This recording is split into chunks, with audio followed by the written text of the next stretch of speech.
Divorced mom humiliated at her sister's wedding, until the groom said something that shocked everyone. The elegant wedding reception hall buzzes with conversation and laughter. A champagne glass rings as it's tapped with a silver spoon. Vanessa, radiant in her designer wedding dress, stands with a microphone, her smile not quite reaching her eyes. I want to thank everyone for celebrating my perfect day with Jason and me. Even my sister managed to show up, the cautionary tale of our family. 3 months earlier, morning sunlight streams through thin curtains in a modest but tidy apartment. Camila Marshall, 36, stands before a mirror adjusting her simple blouse. Her fingers trace a faint line at the corner of her eye as she sighs, then straightens her shoulders. From the other room, a young voice calls out, "Mom, have you seen my science worksheet?" Camila's serious expression melts into a smile. This is her life now, a far cry from where everyone expected her to be. Once the golden child of her family, top of her law school class, now a divorced single mother working as a court clerk to make ends meet.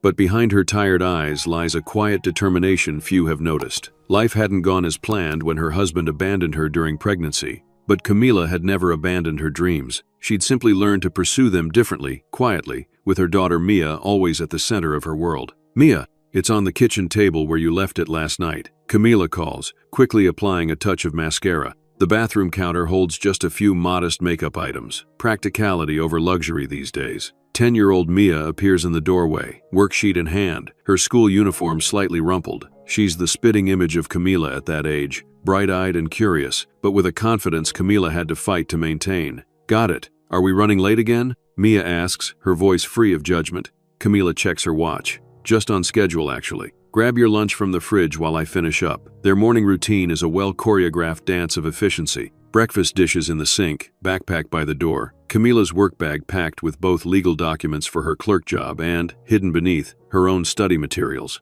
As they head out the door, Camila pauses to straighten a framed photo on the entryway table. Her law school graduation, toga and cap, her proud parents flanking her, and a younger Vanessa looking somewhat overshadowed. It was the peak of being the family's golden child, before life took unexpected turns. The apartment building is modest but clean, populated by other working families. Mrs. Rodriguez from next door waves as she collects her mail. "Another late night, Camila? I heard you up past midnight again." Camila smiles apologetically. "Just catching up on some work. What the neighbor doesn't know, what no one knows, is that those late nights aren't just about clerk paperwork. They're about reclaiming the dream that was interrupted when David walked out, leaving her 7 months pregnant and emotionally shattered." They climb into Camila's practical sedan, the upholstery clean but showing signs of age. As they drive, Mia chatters about her science project. Camila listens attentively, asking questions that show she's truly engaged, despite the mental to-do list running through her head. "Mom, Sophia's having a pool party for her birthday on Saturday. Can I go?"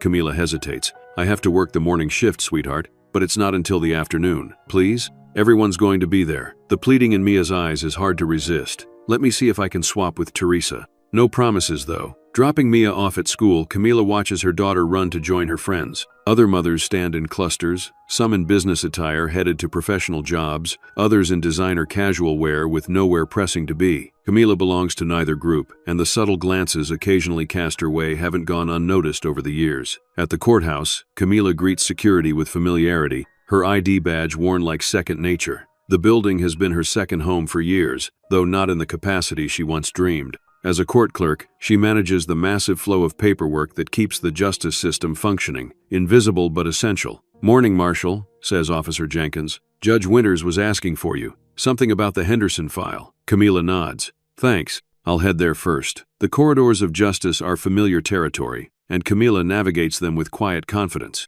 Lawyers in expensive suits brush past, some nodding in recognition, others not seeing her at all. 3 years ago, this invisibility might have stung. Now, Camila understands its strategic advantage. In the clerk's office, she settles at her desk, quickly locating the Henderson file. Her colleague Teresa looks up from her computer. "Mail came early. There's something fancy for you." An elegant cream envelope sits atop her keyboard. The embossed lettering catches the fluorescent light. Vanessa Marshall and Jason Bryant. Camila's stomach tightens as she recognizes a wedding invitation. Teresa raises an eyebrow. "Someone important?" "My sister," Camila replies, slipping the envelope into her bag unopened. "I'll look at it later." The workday passes in a blur of filing, organizing, and assisting. During her lunch break, rather than joining colleagues in the break room, Camila finds a quiet corner in the law library. She pulls out a thick textbook and notebook filled with meticulous annotations. This has been her routine for almost 2 years now, stealing moments to study, prepare, rebuild. That evening, after dinner and helping Mia with homework, Camila finally opens the invitation.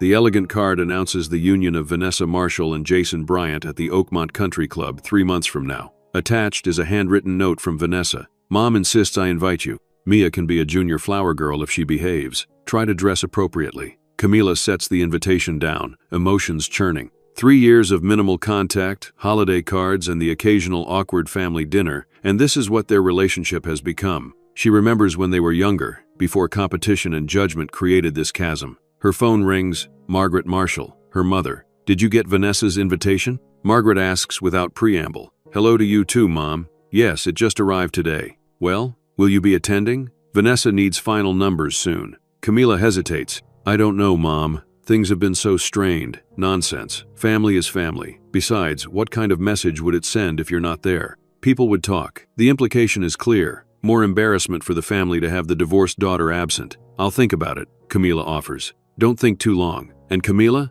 do something about your hair before then. That cut doesn't flatter your face shape. You're not getting any younger. After hanging up, Camila stands at her small apartment window, looking out at the city lights. The weight of family expectations, even now, presses heavily. A small voice interrupts her thoughts. Was that Grandma? Mia stands in her pajamas, a book tucked under her arm. Yes, sweetheart. She was calling about Aunt Vanessa's wedding. Mia's eyes light up. A wedding? Can we go? Will there be cake? Camila can't help but smile. There will definitely be cake, but I'm not sure if we're going. Why not? Is it because Aunt Vanessa was mean to you at Christmas? Children miss nothing, Camila thinks. It's complicated, honey. Adult relationships sometimes are. But she's your sister, and you always tell me that family should try to work things out.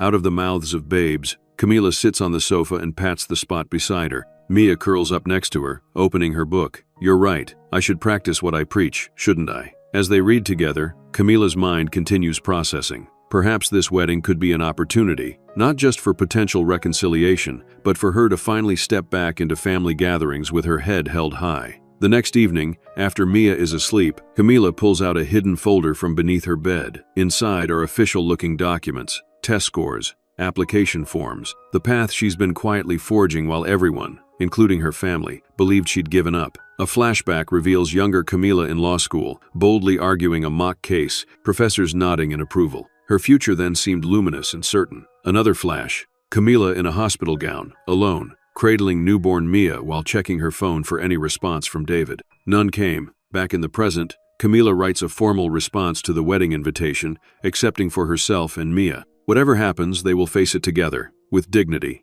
The following weeks bring increased study time as Camila prepares for a crucial milestone. Mia has become accustomed to their routine, dinner, homework, then Camila studying at the kitchen table while Mia reads or draws nearby. Mom, what does habeas corpus mean? Mia asks one evening, peering at Camila's notes. Camila looks up, surprised. It's Latin. It means you shall have the body. It's a legal principle that protects people from being held in custody without proper cause. So it helps innocent people? That's right. It's one of the cornerstones of our legal system. Mia considers this. Is that what you wanted to do before? Help innocent people? The question catches Camila off guard. They've never really discussed her abandoned career dreams in detail. Yes, she says softly, and it's still what I want to do. It's just taking a different path than I expected. Because of me? Mia's voice is small. Camila immediately sets down her pen and turns to her daughter. No, sweetheart, never because of you. You are the best thing that ever happened to me. The path changed because of many things, but having you has given me more strength and purpose, not less. Mia digests this, nodding slowly. I think you'd be really good at helping people. You always know what's fair. Camila hugs her daughter, emotion welling. Thank you for believing in me. A week before the wedding, Camila receives a call from an unfamiliar number. Stepping away from her desk at the courthouse, she answers cautiously. Is this Camila Marshall? A formal voice asks. Yes, this is she. This is Judge Henrietta Winter's office. The judge would like to speak with you at your earliest convenience. Camila's heart pounds. Judge Winters is one of the most respected jurists in the district. Of course, I can come right away. In the judge's chambers, Camila sits nervously. The elegant older woman studies her from behind an imposing desk. Mrs. Marshall. Ms. Camila corrects gently. Judge Winters nods. Ms. Marshall, I've been following your progress with interest. Camila blinks in surprise. Did you think no one noticed? Your work as a clerk has been exemplary. But more importantly, your night classes, your bar exam results. Quite impressive for someone balancing single parenthood and full-time employment. Thank you, Your Honor. I've tried to be invisible about it? Yes, I noticed that too. May I ask why? Camila considers her answer carefully. When my personal life fell apart, everyone had opinions about what I should do. Give up law completely. Focus only on motherhood. I found it easier to pursue my goals without constant judgment or unsolicited advice. Judge Winters smiles slightly. I understand completely, but hiding your light won't serve justice, Ms. Marshall. I've reviewed your application for the judicial appointment. Camila's breath catches. She'd applied not expecting anything to come of it for years. The committee was impressed, as was I. There's just one final interview next week. Next week? Camila's thoughts race to the wedding. I have a family commitment. Thursday morning. I believe the wedding is Saturday? Camila nods, wondering how the judge knows this detail. Good. Then there's no conflict. Judge Winters rises, extending her hand. I look forward to potentially calling you colleague soon, Ms. Prazid. Marshall. As the wedding approaches, Camila shops for appropriately modest yet dignified outfits for herself and Mia,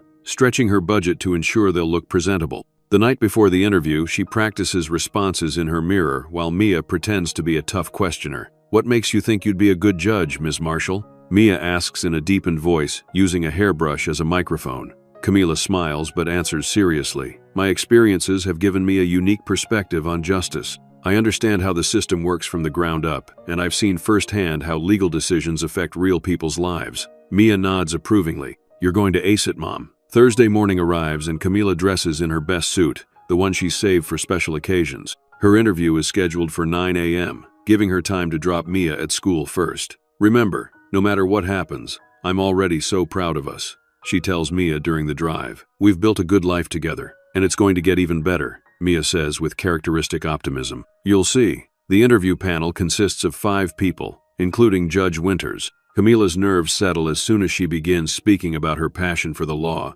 and her vision for serving on the bench. Years of quiet determination flow into articulate responses. After 90 intense minutes, Judge Winters walks her out. The committee will deliberate, but I want you to know personally that I was impressed with your candor and preparation. We'll be in touch very soon. Camila returns to her clerk duties, trying not to fixate on the outcome. The next day passes in a blur of finalizing wedding preparations and helping Mia practice her junior flower girl role. Friday evening, as they're packing for the wedding weekend, Camila's phone rings. Judge Winters' office. Ms. Marshall, the committee has reached its decision. Could you come in tomorrow morning? Tomorrow, the wedding day. I'm actually heading out of town for a family wedding tomorrow, Camila explains. I see. Then I'm authorized to inform you by phone. Congratulations, Ms. Marshall. The appointment is yours if you accept. The world seems to stop, after years of struggle and sacrifice, after rebuilding from scratch while caring for Mia, after enduring her family's dismissal of her potential, the dream has materialized.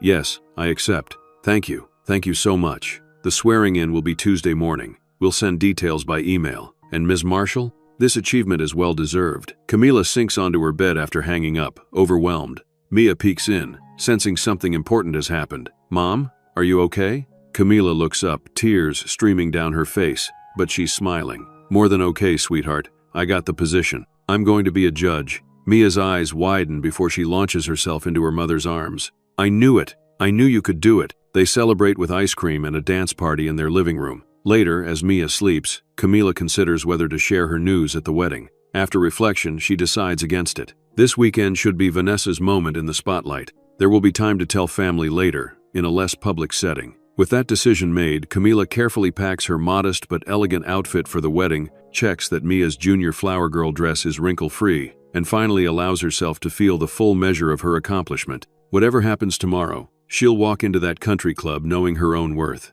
Saturday morning dawns bright and clear, perfect wedding weather. Camila loads their bags into the car, checking twice to make sure she hasn't forgotten Mia's flower girl accessories. The country club is an hour's drive away, in the affluent suburb where Camila grew up and where her parents still live. As they leave the city behind, Mia watches the landscape change from urban to increasingly exclusive neighborhoods. Large houses set back from tree-lined streets, manicured public spaces, luxury car dealerships instead of discount stores. Was this where you lived before? Mia asks, pressing her nose against the window. Not exactly here, but similar, Camila answers. Grandma and Grandpa's house is about 10 minutes from the country club. It's pretty, but I like our apartment too. Camila smiles at her daughter's loyalty. So do I, sweetheart. As they approach the Oakmont Country Club, the contrast becomes stark. The entrance is flanked by stone pillars and flower beds bursting with professionally maintained blooms. A sign indicates Bryant Marshall Wedding with an arrow. Camila follows it to the designated parking area.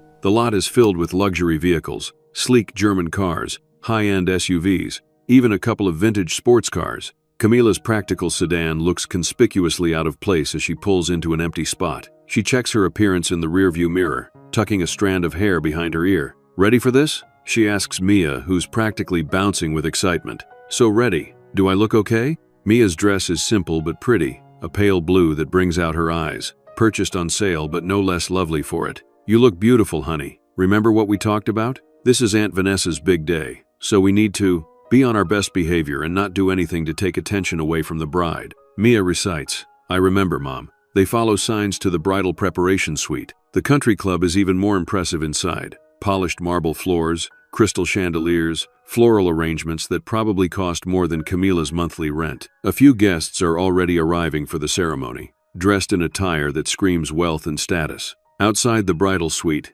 Camila hesitates, then knocks softly. A bridesmaid she doesn't recognize opens the door, champagne flute in hand. "Yes?" she asks, looking Camila up and down. "I'm Vanessa's sister, Camila, and this is Mia, the junior flower girl." The bridesmaid's expression shifts slightly. "Oh, right, come in. Vanessa mentioned you might be coming." The room is a flurry of activity. Hairstylists, makeup artists, multiple bridesmaids in matching robes taking selfies. In the center of it all is Vanessa, looking radiant in her half-finished wedding attire. Their mother Margaret hovers nearby, directing various aspects of the preparation. Vanessa spots them and offers a perfunctory smile that doesn't quite reach her eyes. "You made it. Good." Camila approaches, giving her sister an awkward hug. "Wouldn't miss it. You look beautiful, Vanessa." "Thanks," Vanessa replies, distracted by the makeup artist applying a final touch to her eyes. "Mom, Mia needs to get ready with the flower girls." Margaret turns, noticing them for the first time. "Camila, there you are." She kisses the air beside Camila's cheek, then immediately frowns. "Didn't you get a haircut like I suggested? This style ages you, and you look tired." Before Camila can respond, Margaret turns to Mia with a warmer smile. "Hello, darling. Don't you look pretty? Come with Grandma. I'll take you to the other girls." As Margaret leads Mia away, Camila stands awkwardly in the midst of the bridal chaos. One of the bridesmaids offers her a champagne flute, which she declines. "Water would be fine, thanks." Vanessa glances at her sister through the mirror.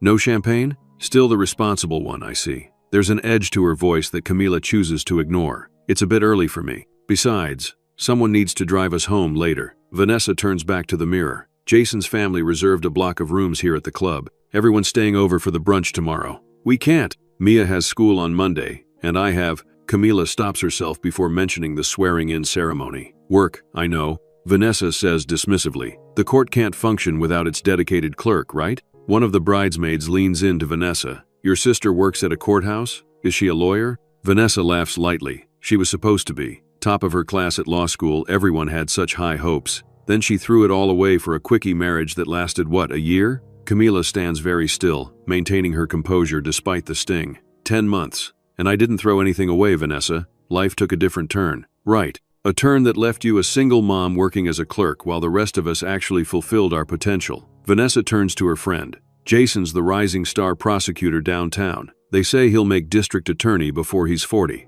The bridesmaid looks impressed, casting a pitying glance at Camila. The moment is interrupted when the wedding planner bursts in. "Ladies, ceremony in 45 minutes. Bride, we need final dress fitting now." Grateful for the interruption, Camila slips out to find Mia. She locates her with the other junior attendants, already bonding and practicing their petal-tossing technique under Margaret's supervision. "Mom, I get to hold a special basket with rose petals," Mia calls excitedly. Margaret straightens up. "Camila, there you are. The hair and makeup people could still fit you in if you hurry. You look a bit plain." "I'm fine, Mom, really. I did my own makeup." Margaret frowns. "At least let them add some concealer under your eyes. Those dark circles make you look exhausted." "I said I'm fine," Camila repeats, more firmly this time. "Where should Mia and I be for the ceremony?" Margaret sighs dramatically but provides directions. As they walk through the venue to the garden where the ceremony will take place, they pass Jason's groomsmen gathering for photos. The men are all in expensive tuxedos, laughing and clapping each other on the back. Camila hasn't yet met her future brother-in-law, having missed the engagement party due to work. She's only seen photos and heard Vanessa's gushing descriptions of his legal brilliance and career trajectory.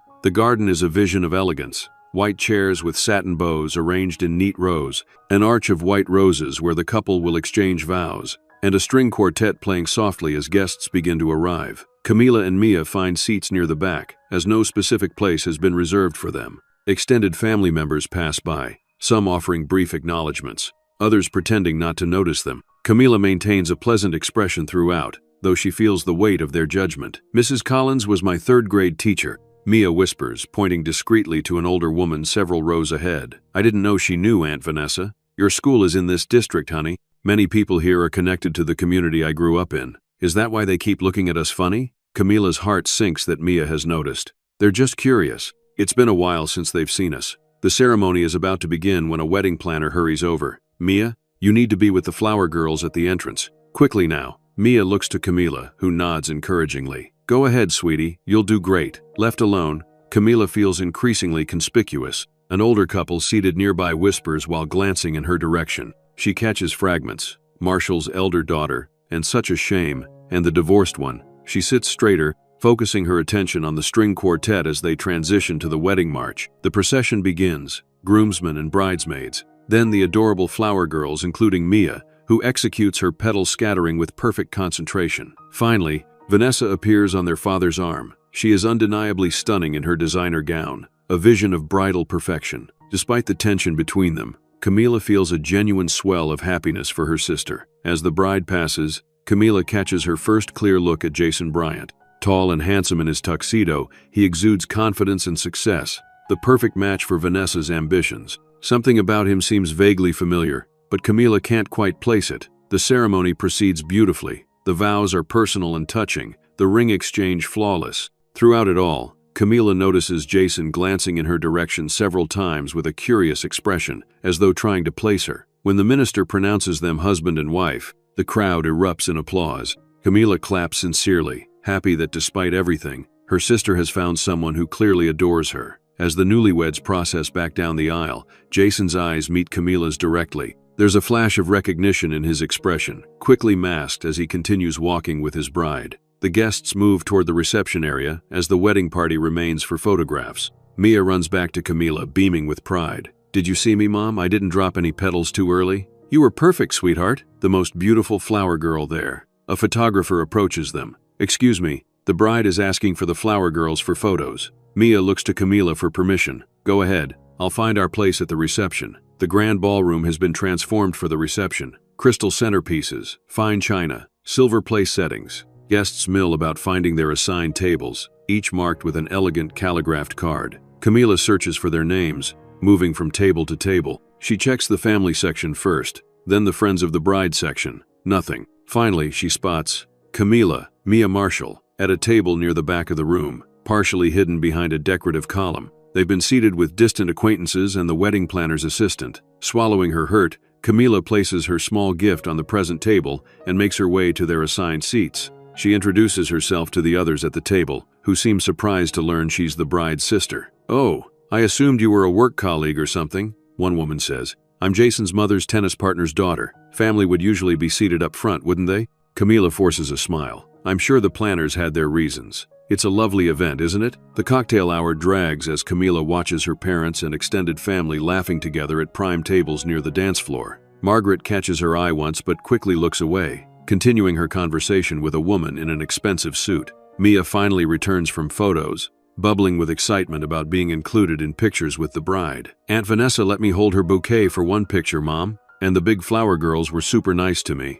"That's wonderful, honey. Are you hungry? I think dinner will be served soon." As they wait, Camila overhears two women at the next table gossiping, not bothering to lower their voices. That's the sister, the one who had so much potential before she threw it all away on that bad marriage. Such a waste. Top of her class at Northwestern Law, wasn't she? Now look at her, and bringing her child to a formal wedding. Well, I suppose she couldn't afford a sitter on a clerk's salary. Camila keeps her expression neutral, though the words cut deep. She's about to suggest to Mia that they get some air when the MC announces the entrance of the wedding party. Everyone rises, applauding as bridesmaids and groomsmen parade in, followed by the beaming newlyweds. During dinner, several relatives stop by other tables to chat, but no one approaches Camila and Mia, except for Camila's father, who briefly pats Mia's head and asks if she's enjoying the food before being called away by Margaret. "Why aren't we sitting with Grandma and Grandpa?" Mia whispers. Wedding seating is complicated, sweetheart. They have to balance a lot of factors. When the meal concludes,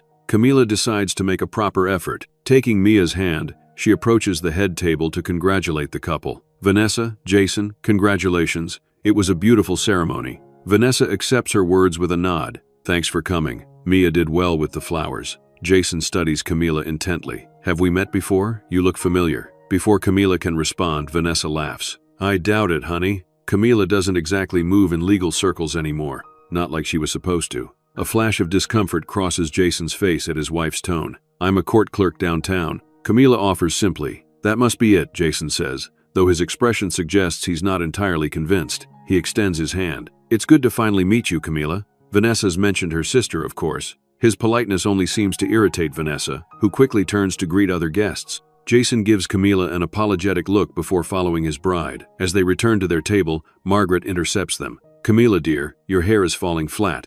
Let me fix it for you. Without waiting for permission, she begins rearranging Camila's carefully styled locks. You always had such problematic hair. Vanessa got the good genes there. Mia watches this interaction with confusion. Mom's hair is pretty. She pipes up loyally. Margaret pats Mia's cheek. Of course it is, darling. I'm just helping her look her best. After all, there are photographers everywhere. The implication that Camila needs fixing to be presentable in photos stings. But she says nothing, not wanting to create a scene. The dancing begins, and Camila watches from their distant table as her sister and new husband take their first dance. They make a striking couple, both so polished and confident. For a moment, Camila allows herself to wonder what her life might have been like if David hadn't left, if she'd followed her original path. The thought is interrupted by Mia tugging her hand. Can we dance too, Mom? When the floor opens to all guests, Camila leads Mia out for a mother-daughter dance. They laugh together as Mia attempts a twirl, momentarily free from the weight of judgment surrounding them. The evening continues with more dancing, cake cutting, and toasts. Throughout it all, Camila notices Jason watching her occasionally with that same puzzled expression, as though trying to solve a mystery. During a lull in the festivities, Camila excuses herself to use the restroom. In the elegant ladies' room, she encounters Vanessa touching up her makeup. Your dress is stunning, Vanessa. You make a beautiful bride. Vanessa meets her eyes in the mirror. Thanks. After a pause, she adds, I'm surprised you came, honestly. You're my sister. Of course I came. We've barely spoken in 3 years, Camila. Let's not pretend we're close. Camila sighs. I know things have been strained. I'd like to fix that, if possible. Vanessa applies another coat of lipstick. Fix it? Like you fixed your life after David left? Some things can't be fixed, Camila. Some choices are permanent. Having Mia was never something that needed fixing, Camila says quietly but firmly. And neither was pursuing my own path, even if it wasn't the one everyone expected. Your path is a dead end. Jason says court clerks have no room for advancement. You'll be pushing papers until retirement. Camila almost reveals her news then, but stops herself. This isn't the time or place. I'm happy for you, Vanessa. Truly,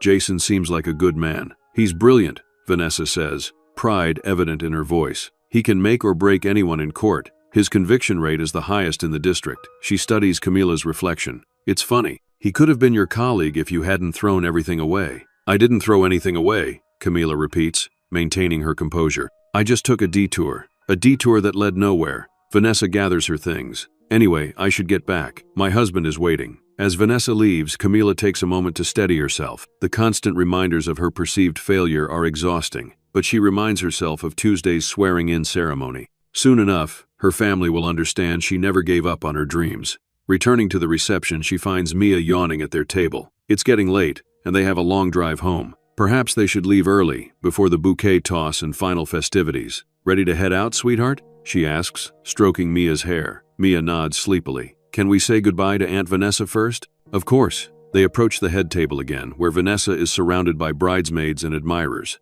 We're going to head home now, Camila says when there's a break in conversation. Thank you for including us in your special day. Leaving already? Margaret appears beside them. The party's barely started. What will people think? That Mia is 10 years old and it's approaching her bedtime. Camila answers calmly. Margaret frowns. At least stay for Vanessa's speech. She's about to thank everyone. Camila hesitates, but Mia looks genuinely tired. I really think we should, but the MC is already tapping the microphone. Ladies and gentlemen, the bride would like to say a few words. All eyes turn to Vanessa, who stands gracefully, champagne in hand. Camila reluctantly remains, one arm around Mia's shoulders. I want to thank everyone for celebrating our perfect day. Vanessa begins, her voice slightly amplified by the champagne she's consumed. Jason and I are so blessed to have such wonderful friends and family supporting us. She continues with typical wedding speech gratitude, acknowledging parents, friends, and wedding party members. Then her gaze finds Camila at the back of the room. I see my sister is trying to sneak out early.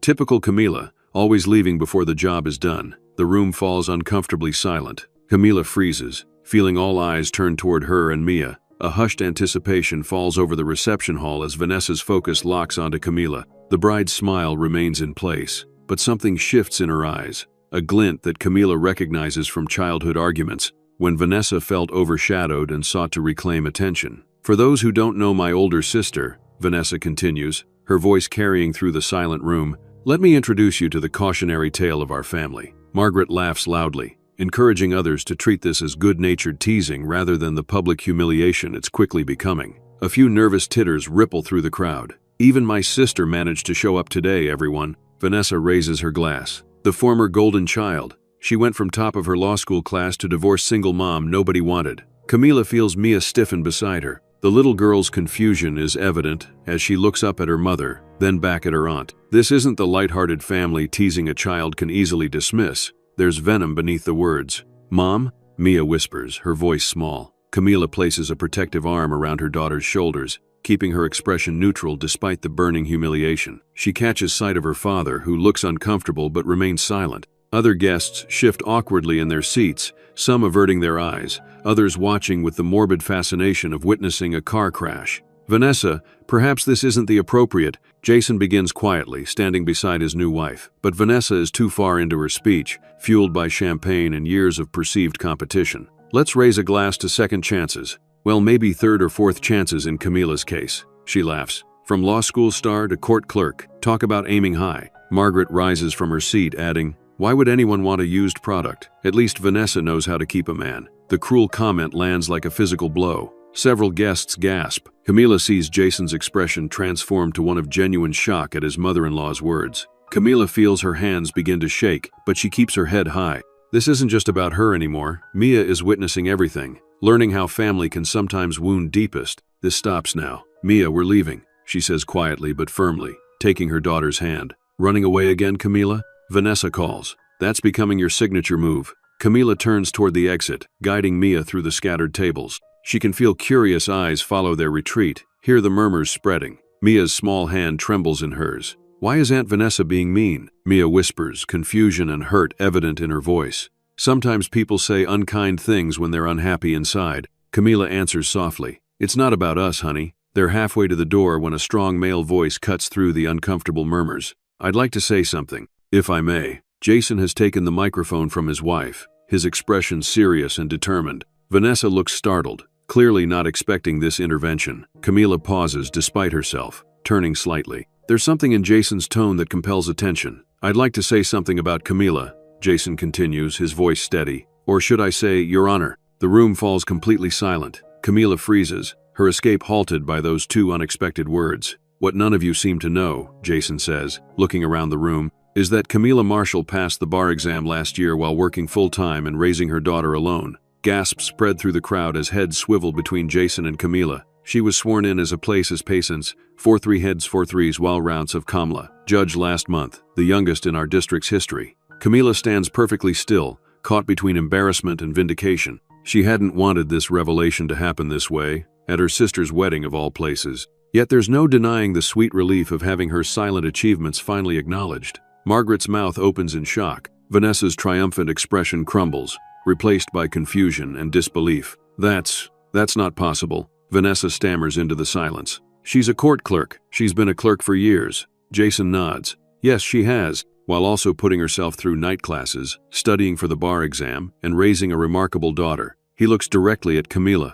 I couldn't place where I knew you from until midway through the ceremony. You presided over the Harrington case last week, didn't you? Camila nods slightly, finding her voice. I did. Your ruling was impeccable, Jason continues. The legal community has been talking about it. A first-year judge handling such a complicated case with that level of insight. It's impressive. Mia tugs at Camila's hand, her eyes wide with excitement. Everyone knows you're a judge now, Mom. The innocent comment breaks some of the tension, causing a ripple of gentle laughter. Mia's pride in her mother is palpable and affecting. Jason continues, his expression sincere. Judge Marshall kept her achievement quiet, not wanting to overshadow today's celebration. He looks pointedly at Vanessa. That speaks to her character, I think. Vanessa stands frozen beside him, her celebratory speech forgotten. Margaret has sunk back into her chair, for once speechless. I'll be appearing in her courtroom next month for the Donovan trial, Jason adds. I consider it an honor, and quite frankly, a challenge. Her reputation for fairness and insight is already growing. Murmurs spread through the crowd as the information sinks in.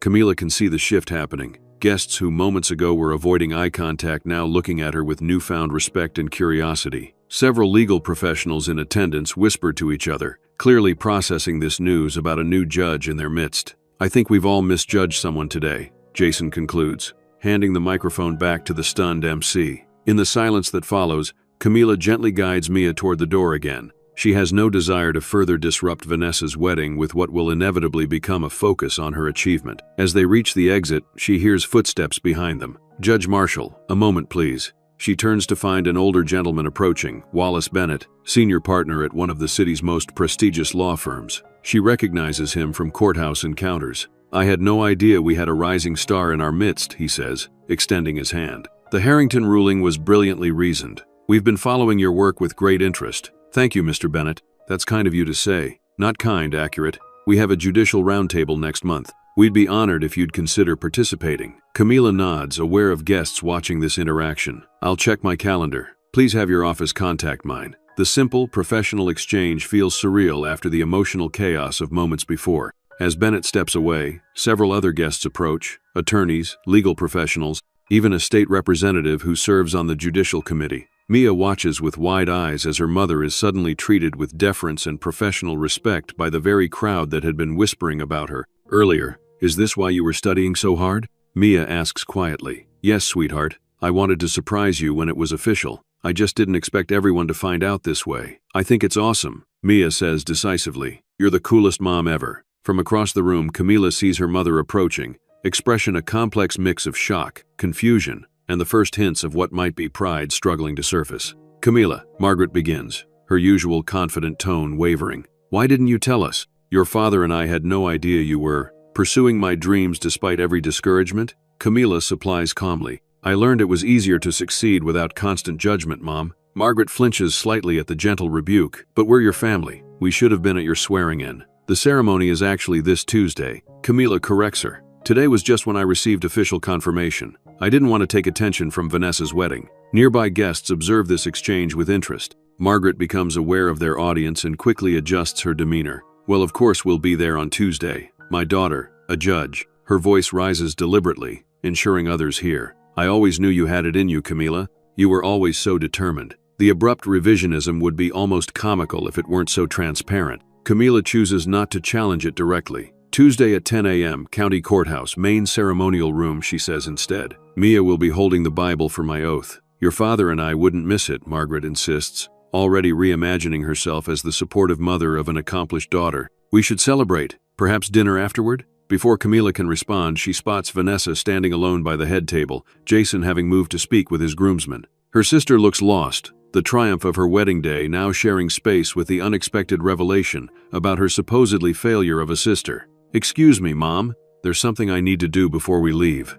Camila approaches Vanessa carefully, aware that this moment requires delicacy. When she reaches her sister, they stand in awkward silence for a moment. Congratulations, Vanessa finally says, voice tight. You certainly know how to make an entrance. This wasn't my doing, Vanessa. I had no intention of sharing my news today. Right, my husband did that for you. Bitterness edges her words. I'm sorry it happened this way, Camila says sincerely. This is your day, and nothing should have overshadowed that. Vanessa meets her eyes, vulnerability briefly visible beneath her bridal perfection. Why didn't you tell any of us? All this time we thought that I was a failure. Camila supplies gently. Yes, that became very clear. Vanessa has the grace to look ashamed. That speech was out of line. I had too much champagne, and it revealed how you truly see me. Camila finishes, which is why I kept my journey private. It's hard to climb when others are expecting you to fall. The truth of this lands between them. Years of competition and misunderstanding distilled into one exchange. For what it's worth, Camila continues,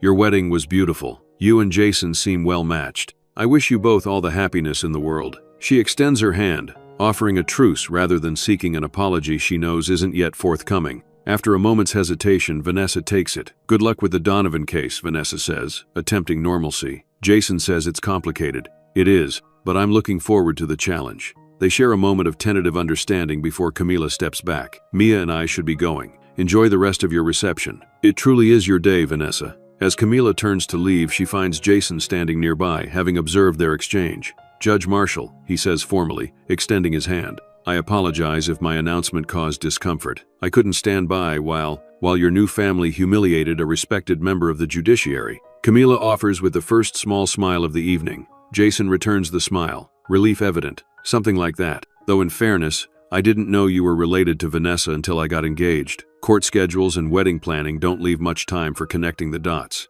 Understandable, and no apology necessary. The truth would have emerged eventually. Jason glances back at Vanessa, then lowers his voice. I married into this family thinking I understood its values. I was wrong about some things, but I hope we can maintain a professional relationship despite the personal complications. I don't see why not, Camila replies. Though I should warn you, I maintain strict impartiality in my courtroom, counselor. I would expect nothing less, Your Honor. With a final nod, Camila returns to Mia, who waits patiently near the exit. They make their way out of the reception hall, through the elegant lobby, and into the cool evening air. The contrast with their entrance just hours ago is striking then. They were nearly invisible. Now, several departing guests nod respectfully as they pass. In the parking lot, Camila's practical sedan sits among the luxury vehicles, no longer seeming out of place but rather a testament to priorities and choices. As she helps Mia into the car, her daughter yawns widely. That was quite a wedding, Camila says, buckling her own seatbelt.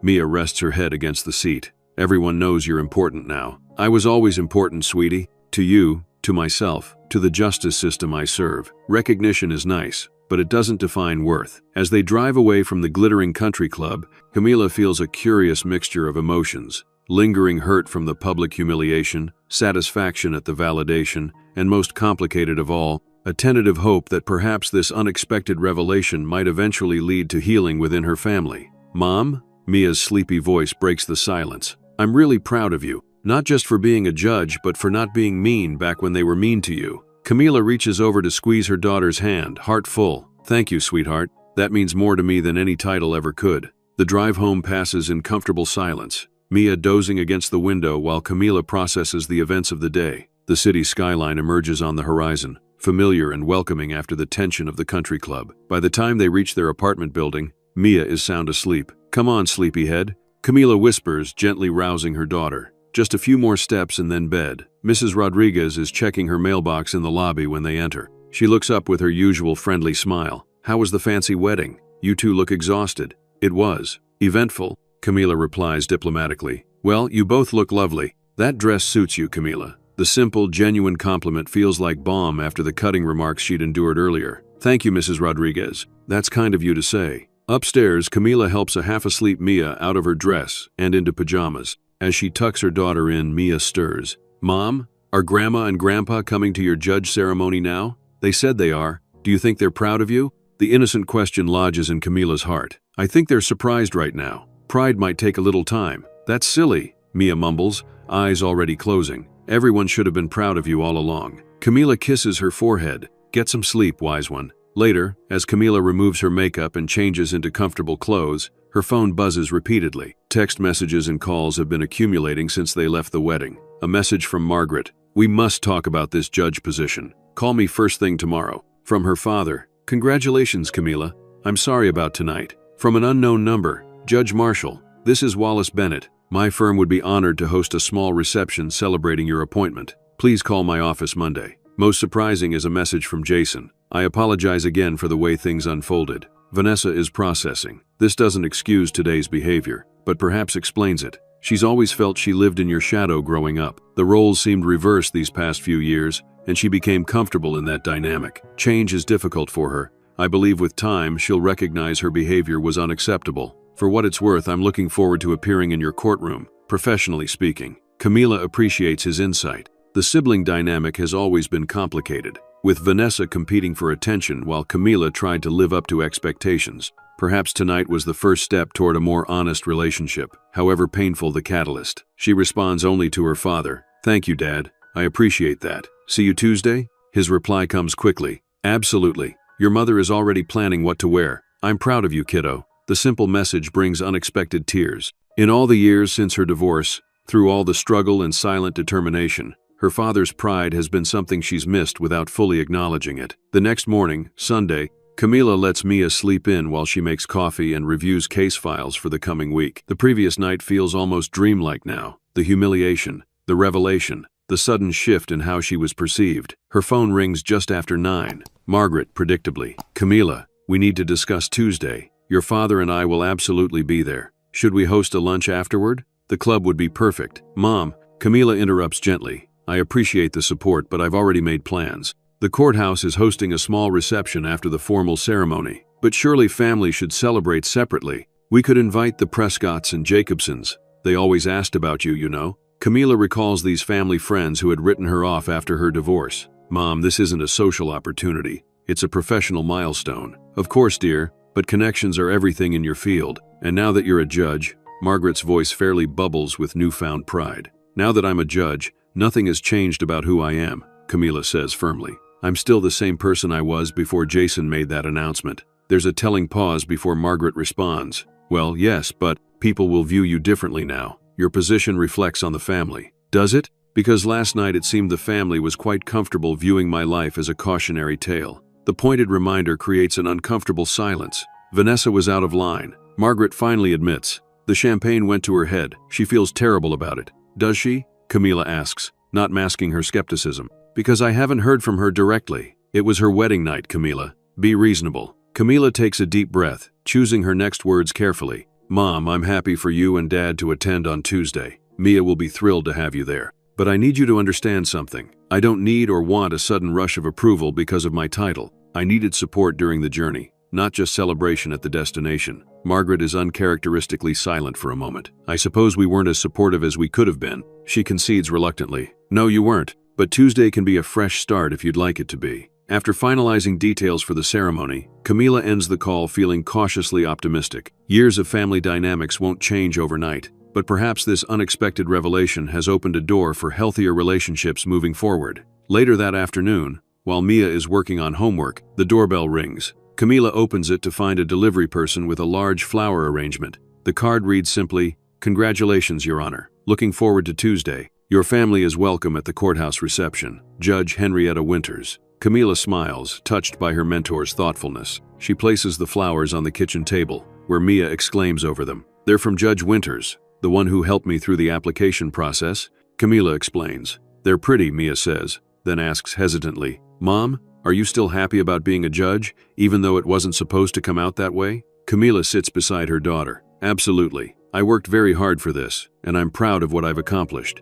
How it became public knowledge doesn't change that." "Good," Mia says decisively, "because you deserve it." Monday morning brings a flurry of activity as they return to their normal routine. School for Mia, a final day as court clerk for Camila. The courthouse buzzes with the news. Colleagues stopping by her desk to offer congratulations or express surprise. "You kept that quiet," Teresa remarks, both impressed and slightly hurt. "I had no idea you were even taking the bar exam." "I didn't want to jinx it," Camila explains. "And frankly, I was tired of people having opinions about my choices." Teresa nods in understanding. "Well, for what it's worth, I think it's amazing. Though we'll miss you down here in the trenches." "I won't be far," Camila assures her. "Just upstairs with a fancier desk and a robe." By afternoon, Camila has completed the paperwork for her transition from clerk to judge. As she clears out her desk, Judge Winters appears. "Ready for tomorrow?" the older woman asks. "As ready as I'll ever be," Camila replies. "Thank you for the flowers. They brightened our Sunday." Judge Winters sits in the visitor's chair. "I heard about the wedding revelation.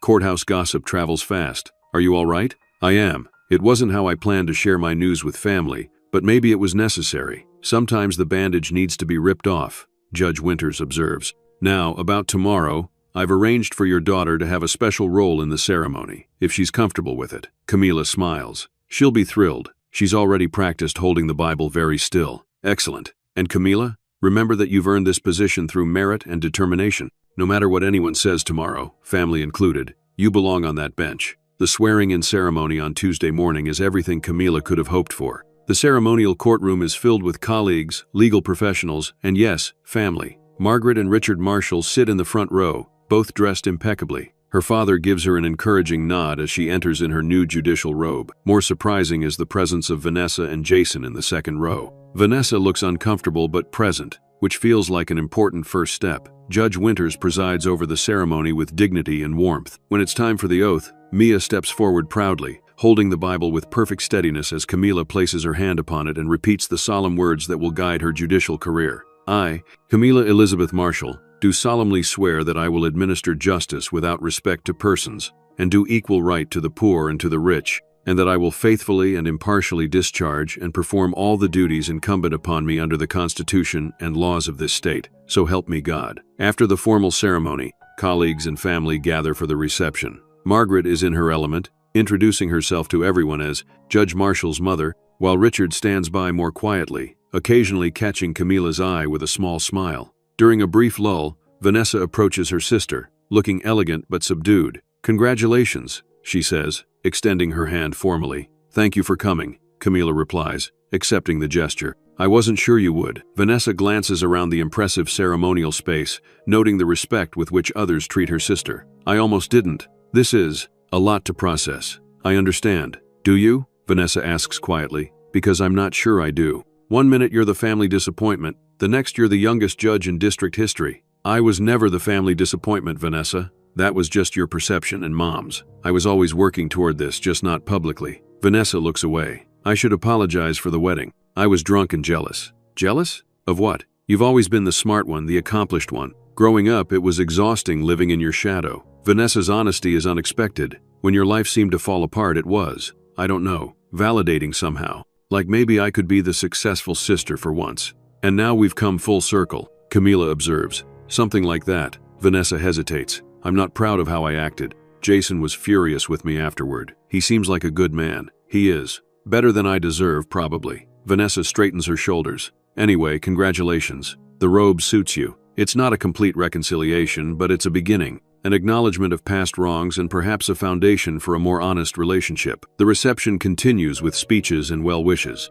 Judge Winters presents Camila with her own gavel, a tradition for new judges. Mia stands beside her mother throughout, beaming with pride. As the event winds down, Richard approaches his elder daughter. "Your mother and I would like to take you and Mia to dinner this weekend," he says. "A proper celebration, just family." "I'd like that, Dad." He hesitates, then adds, "I owe you an apology, Camila. I should have stood up for you more over the years. After David left and you had Mia, I let your mother's disappointment drown out my pride in how you handled adversity." The admission touches Camila deeply. "Thank you for saying that. You've become a remarkable woman, and Mia is a credit to your parenting." From across the room, Margaret signals that it's time to leave. "Sunday dinner?" Richard confirms. "I'll make sure your mother behaves." Camila laughs genuinely. "Deal." 6 months later, Camila presides over a crowded courtroom, her judicial robe no longer feeling new but comfortably part of her identity. The Donovan case mentioned by Jason is on the docket, and he stands at the prosecutor's table, presenting his opening arguments with professional precision. Their courtroom interaction reveals nothing of their family connection, both maintaining absolute professionalism.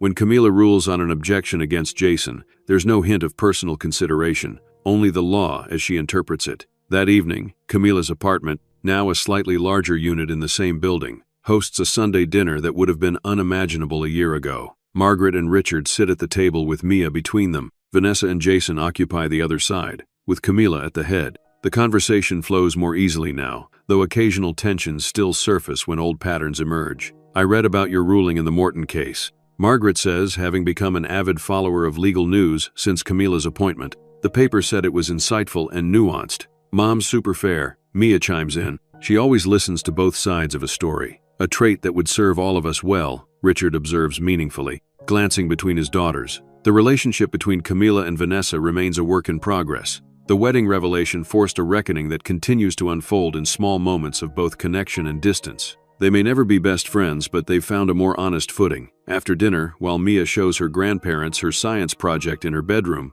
Camila, Vanessa, and Jason linger at the table. "I've been meaning to tell you," Camila says, "I'm starting a mentorship program for single parents in the legal profession. The first cohort begins next month." "That's impressive," Jason responds. "Will you need volunteer speakers? I'd be happy to contribute." "Actually, yes, I'd appreciate that." Vanessa watches this exchange, then asks, "Why single parents specifically?" "Because the legal path is especially challenging for them," Camila explains. Childcare during night classes, financial pressures, time management, all while being the sole emotional support for their children. I had to figure it out alone, but others shouldn't have to. Vanessa considers this. I could help with the program launch. Event planning is my specialty after all. The offer surprises Camila. That would be really helpful, actually. Consider it a belated apology, Vanessa says simply. Later, after everyone is gone, Camila and Mia prepare for the school week ahead. As they organize backpacks and lunch containers, Mia notices a package that arrived earlier. You forgot to open this, Mom. It's a flat, rectangular gift wrapped in silver paper. The card reads, "For your wall of memories, V.J." Inside is a framed photo from Vanessa's wedding, not the moment of humiliation, but afterward. It captures Camila standing tall in her modest dress, Mia beaming beside her, as Jason raises a respectful toast in the background. The inscription on the silver frame reads, "To the strongest woman we know, where should we put it?" Mia asks, studying the photo. Camila considers the image, a moment that marked both an ending and a beginning, a public unveiling of private determination. On the mantle, I think, she decides, with the other important memories. As they place the photo alongside Mia's school portraits and Camila's judicial appointment photo, Mia asks, "Are you glad we went to the wedding?" Camila looks at her daughter, then at the collection of images that tell their story, struggles and triumphs, setbacks and achievements. "Some journeys are difficult," she says thoughtfully, "but necessary to find our true place in the world. So yes, I'm glad we went." Mia nods, satisfied with this wisdom. "Me too, and I'm really glad everyone knows how amazing you are now." Camila smiles, pulling her daughter close.